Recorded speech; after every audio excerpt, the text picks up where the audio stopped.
I left my career in architecture when the web came out. As you might deduce from that, I was very excited about the web, right? And I am incredibly excited about the stuff that is happening in AI right now, LLMs in particular. I have not been this excited about a technology since I saw the web, frankly. I think it's super important what is happening. Hi, welcome to Cocoy.AI. I am Tiffany, and I am excited to bring another interview. Jorge Arango, Cocoy.AI. We talk about career advice, growth mindset, making money, and the future with AI. I wanted to introduce Jorge. He's an information architect, an adjunct professor at California College of the Arts, my alma mater, and author of Duly Noted. And I will link to it in my description.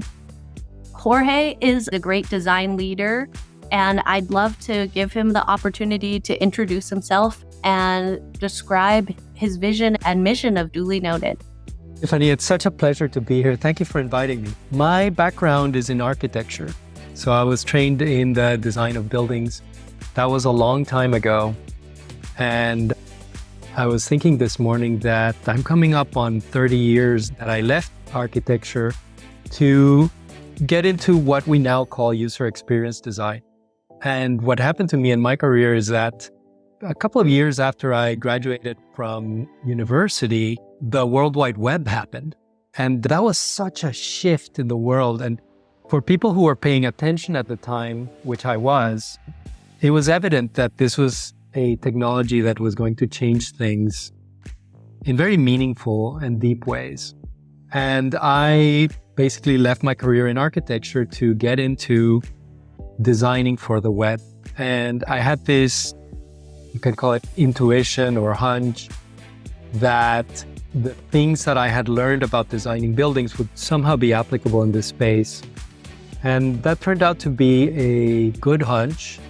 I ended up gravitating toward information architecture, which is a pretty broad field, but specifically here, we're talking about structuring digital experiences so that people can find and understand things, so that they ultimately can get things done or can get the things they need, find what they need.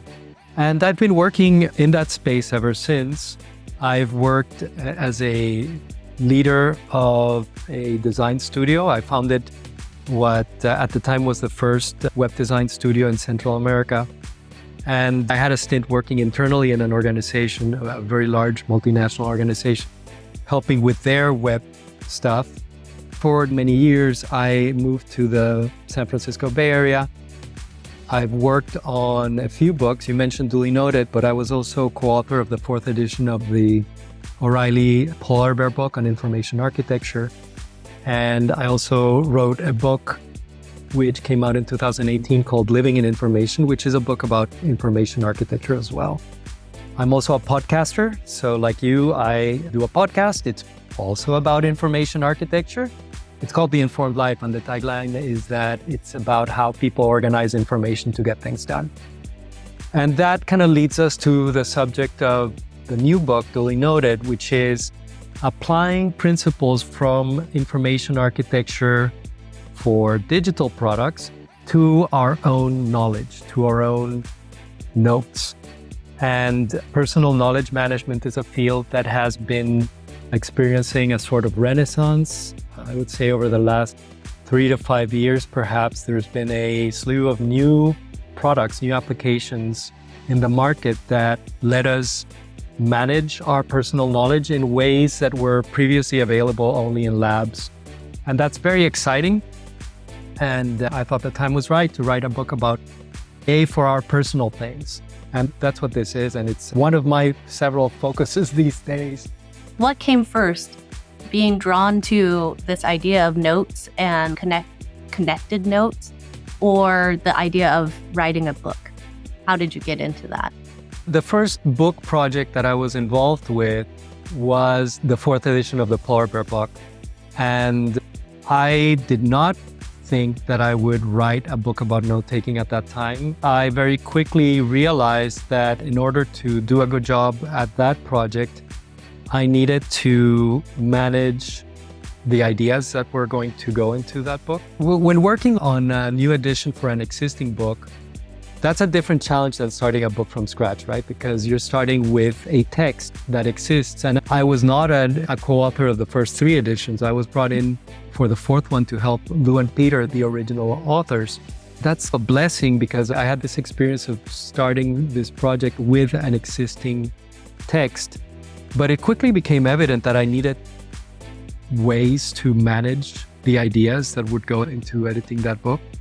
And of course, I've been taking notes prior to working on that book. If nothing else, working both in an agency context, in a corporate context, and then as an independent consultant, you have to keep pretty good notes of things like meeting minutes and research materials and stuff like that. Note-taking has always been a part of my work, but it really wasn't until the last, I would say, 3 or so years when new tools, like I said, started appearing in the market that I thought maybe the time is ripe to really dive into the subject more seriously and not like I'd been doing it, which is just like cribbing stuff from the work I'd been doing as an IA for my own use. You mentioned in the book of using Obsidian. Is that the one that you use? Is that the one of choice? Why Obsidian versus Notion or Notes that's already in an Apple computer? There's been something of a renaissance. There are lots of really interesting products out there to do this kind of stuff. You've mentioned 2 of what I think of are the most popular, Apple Notes and Notion.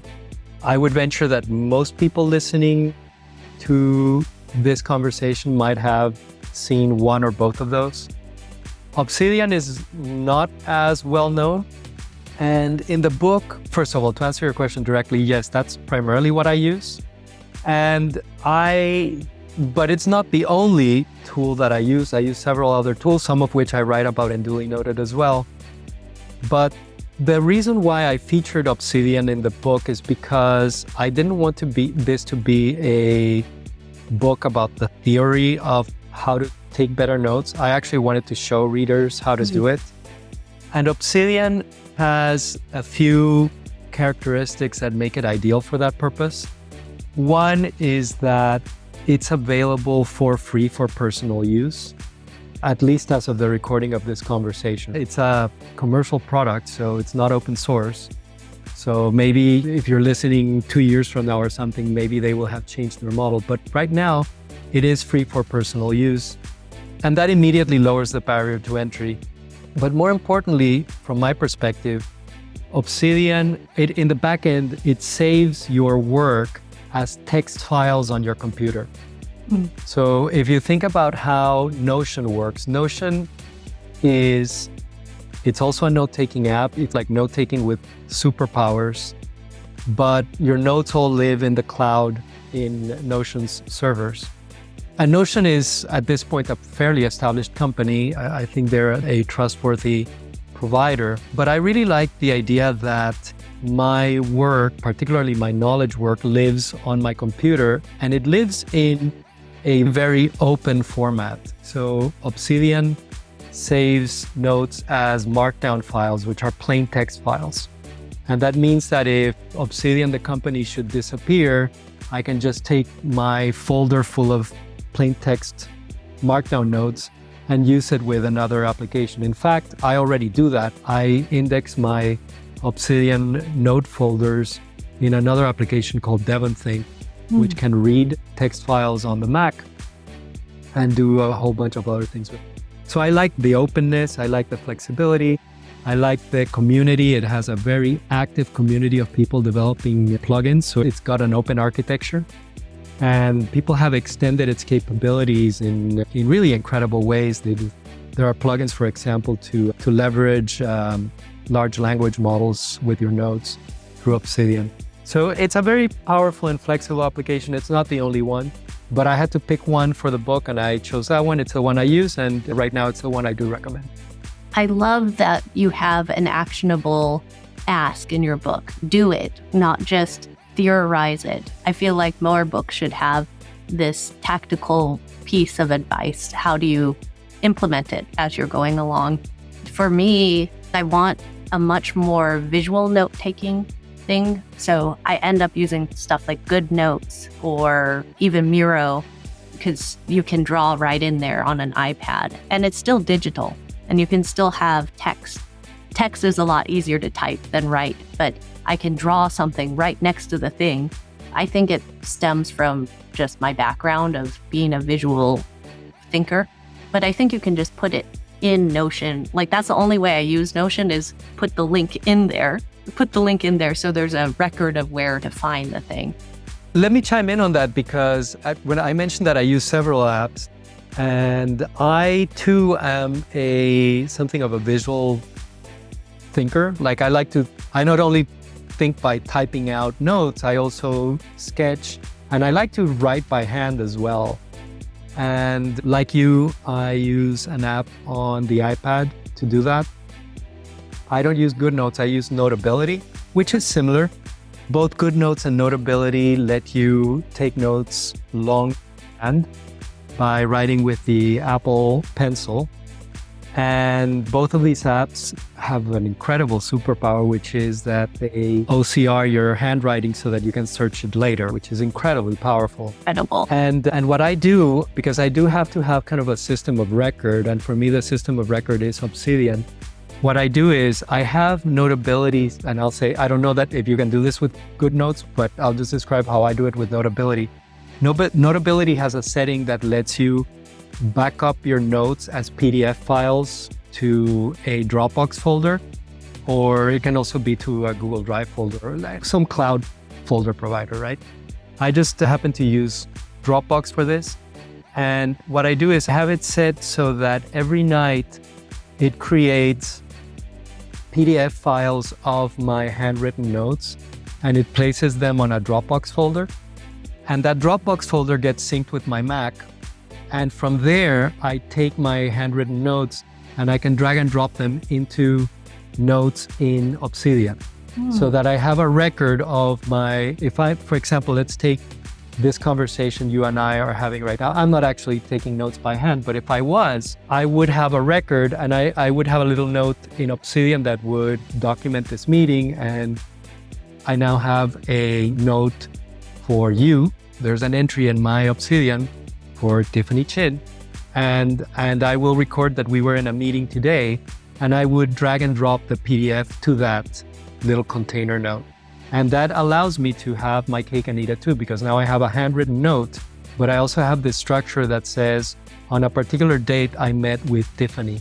And then afterwards, I can look at the Tiffany note and I can see all the times that we've met with hyperlinks to them, which is incredibly powerful. I love that connection. The amazing tools that are coming out. That's what my next question is. With AI and LLMs coming out, and you have alluded to it further on into your book, how have you been integrating AI into your workflow? The first thing I'll say is that we're about to start talking about territory that is very fluid right now, right? This stuff is emergent and it's changing a lot.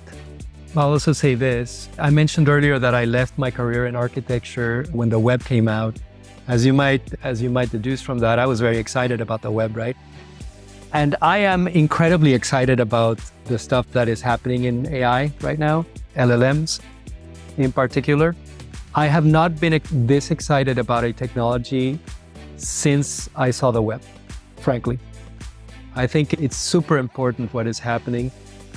And one of the reasons why I do use text-based tools like Obsidian primarily for my note-taking is because text is the lingua franca for these things. Something like ChatGPT is going to have an easier time working with your typed out notes than it will with your handwritten notes. I'll say that. Right. It's not to say that you can't use it with handwritten notes, but you have to jump through more hoops. I think that the potential for these things is wide open right now. I think of them primarily as assistants. The way that I write about it in the book is you can think of there being a continuum for technologies between technologies that have no impact at all and technologies on one extreme, right? And then technologies that completely replace us in another extreme. And you could see how for some tasks, large language models and other types of generative AI can replace a lot of human labor. But for me and my work, I am most interested in how these things can augment my work. So they sit somewhere in the middle of that continuum. I don't want the AI to type things out for me or to write text for me, but I do want it to nudge me into thinking in different ways about things, maybe helping me see the weaknesses in my arguments, helping it or having it help me edit my texts, or having it help me summarize things that I've read. I'm using it in all of those capacities and frankly, discovering new things to do with it all the time. So I'm incredibly excited about it. For personal knowledge management, one of the potentially super powerful uses for this stuff is to help you start spotting patterns and relationships and perhaps generating insights from your own work that you might not have come up with yourself. Right. Now, I haven't used it in that capacity, but you could imagine how that could be something that would be feasible. And I mentioned that there are plugins for Obsidian that let you do this. One of the plugins, which frankly I haven't experimented with a lot yet, basically lets you index your vault. Vault is what Obsidian calls your knowledge collection of notes. It lets you query your vault so that you can have a conversation with it, much like you would with ChatGPT, but based on your notes, right? So if you've been taking notes for a long time with this stuff, all of a sudden you have this system that can parse that and that can answer questions about your own stuff, which sounds really intriguing, right? And it can broaden it. One of the things that I'm really excited about is the connections it can make with its vast knowledge of everything, of using my own data and then connecting it with analogies of other industries that maybe are doing something similar, to your point, like connecting things in ways that we never really imagined possible in a very fast, hyperspeed way. I think that is really fascinating, and it makes me think about this next generation of what is to come. I know you wrote an article about what is the future of design, what do they look like? What do you think key skills emerging designers or leaders should focus on in this new future? What is left? You mentioned at the top of the episode when doing the introduction that I teach at the California College of the Arts. So this is a question that's highly relevant to me. It's one that I think about every year as I work with a new cohort of students, because these are folks who are going to university to learn skills that hopefully will help them in their work when they graduate. And I think about that in the current context and find it frankly intimidating in that, my gosh, there's so much change happening. What I tell my students is that one assumption that I'm making, at least in my own work, is that the more craft-like aspects of the work, in the case of user experience design, that could be something like screen level design, where you're moving boxes around in Figma. I think it's pretty fair to assume that kind of stuff is going to be highly automated. I don't think that it's going to be that human designers are going to be replaced outright, but the tools are going to make things like screen layout and selection of screen level components so much easier and faster that there's going to be less of a need for people working at that level. And where does that leave designers, particularly designers who are just getting started in the field? In my mind, that implies that you need to focus on kind of higher order design challenges. So rather than thinking about how is this thing going to work or what is it going to look like, the questions that you should be looking to answer are things like, what is this thing? What does it need to be, or what does it need to be to add value both to the people who use it and to the organization who is commissioning it? So questions that are a bit more strategic. The object of that kind of design, if you think of the object of screen level design to be like screens, the object of that second kind of design are not screens, it's models. So coming up with these conceptual models of what are the key things that this system needs to do, what do they need to be called, and how do they need to work together to enable certain capabilities.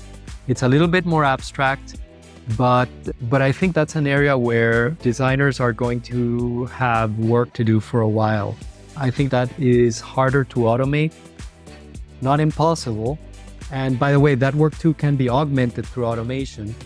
But I think that ultimately the buck stops with humans at this level. And I think that you need to be conversant on the tools that will take that kind of very abstract conceptual modeling level of design and transform it into things that people can actually interact with. You need to know how those things work under the hood and what the impact of your decisions are down the line. But I don't think that there are going to be a lot of designers pushing Figma boxes in the future. So working at this higher level, I think is going to be more important. You're talking about taking something that's super abstract and bringing it in, and it's communicating it. How do you communicate it out to people? That's the essence of design, is making sense of a problem and solving that problem, reorganizing it in a way that solves this problem. So I think that's a good way of thinking about the future.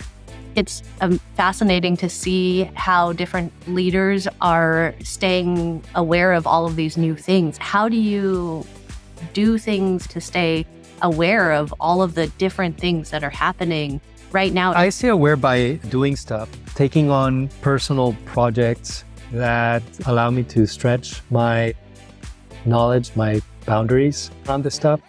And I say that kind of as a statement of fact, but also as a reminder to self, because I've in the past had the tendency to learn by reading about stuff. And when you learn about stuff by reading about it, you can learn the primary distinctions, you can learn the models around the space, you can learn the vocabulary, right? You can learn to talk the talk. But it's very different to think about things in the abstract than actually trying to apply them towards solving some kind of real problem with real tools. And like I said, I've been fascinated by the AI stuff. I was aware of it before, November of 2022 when ChatGPT launched. I was aware of what was happening. I had even worked on a few projects in the space, but so many other people. It wasn't until I saw ChatGPT that I was like, oh my gosh, that was like the web browser moment, right? Like when I saw the first web browser in the early 90s, I was like, oh my gosh, the internet had been around for a while at that point, but that first web browser really knocked my socks off. And ChatGPT really knocked my socks off. And it's the user experience. Like it's a great, accolade to user experience. That is the thing that helped humanity grasp what AI could do. AI has been around for a while, right? And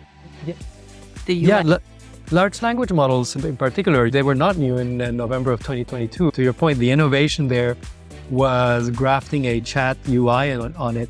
And when we say UI, it's important to acknowledge that the user interface is only like the tangible manifestation of what is really going on, which is a particular framing for what is happening in this interaction, right?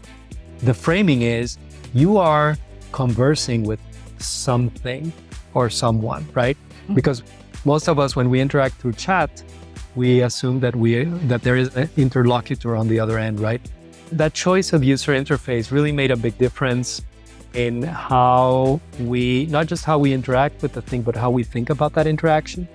And I'm thinking back to it, like previously that year, things like Duly and Midjourney had come out, right? So there was already an inkling like something new is happening here and interest. It was pretty clear by the end of 2022 that we were not in Kansas anymore. And I've been experimenting with this stuff ever since. I've written about some of my experiments via my newsletter. I have another experiment that I'm working on right now.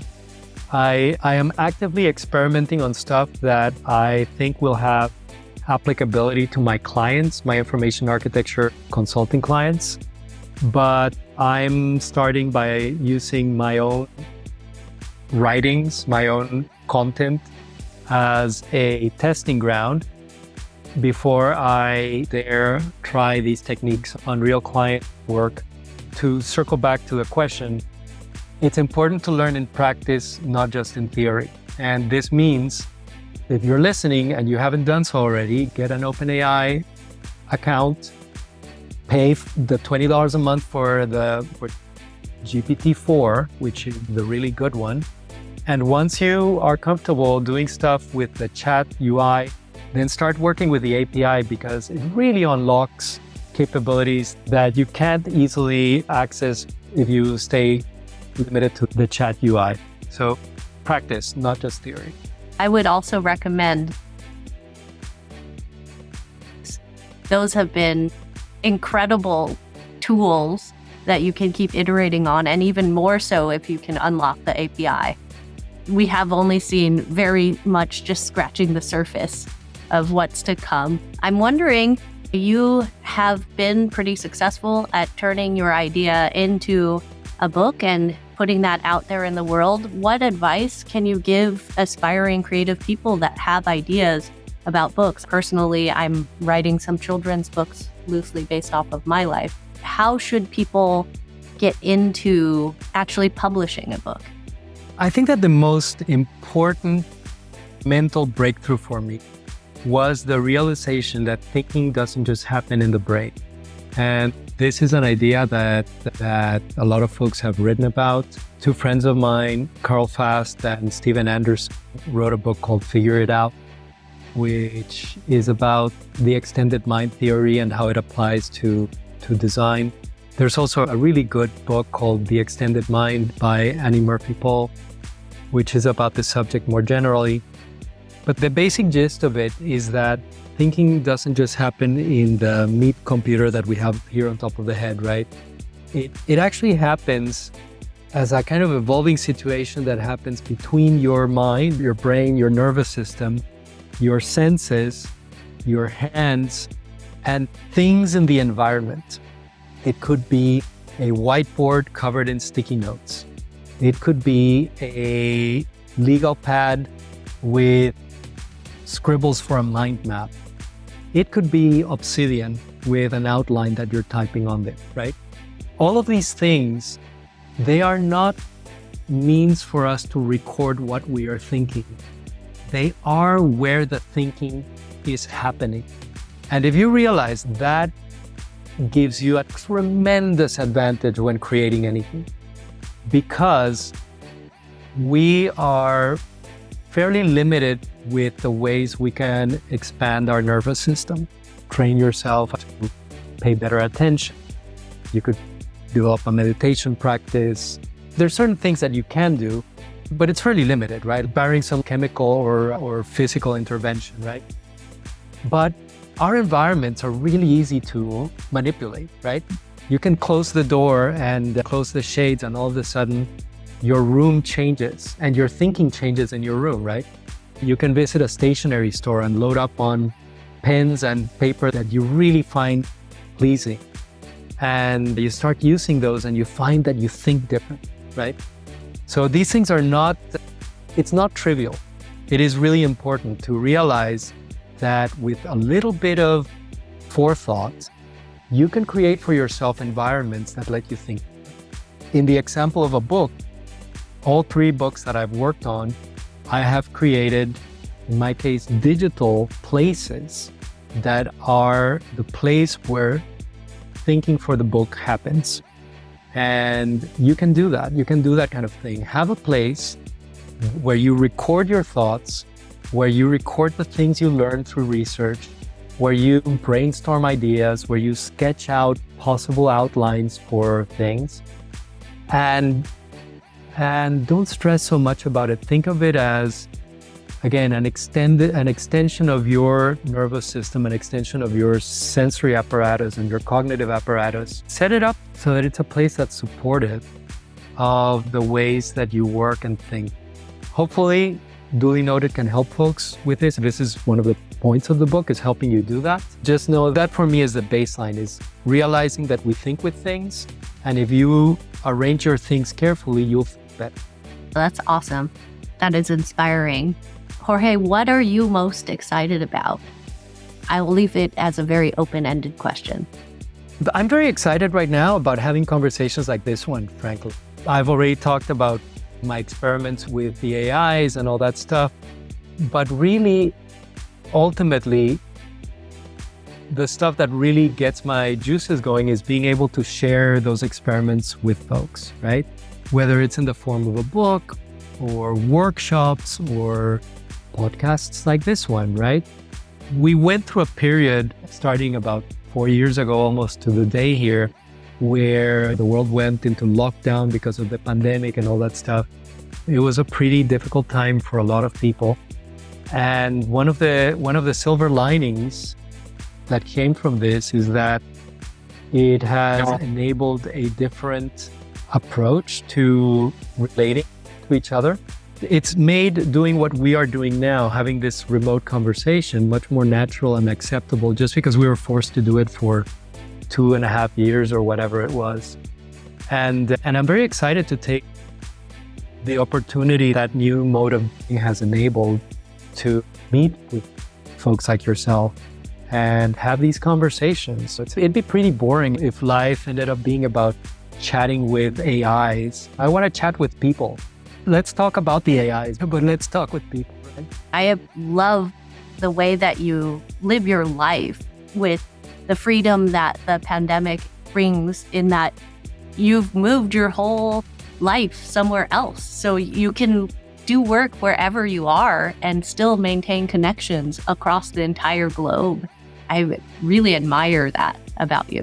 For folks that don't know what you might be referring to, I'm in the process of becoming something of a digital nomad, right? Where I pared down my possessions. I'm looking to take full advantage of that.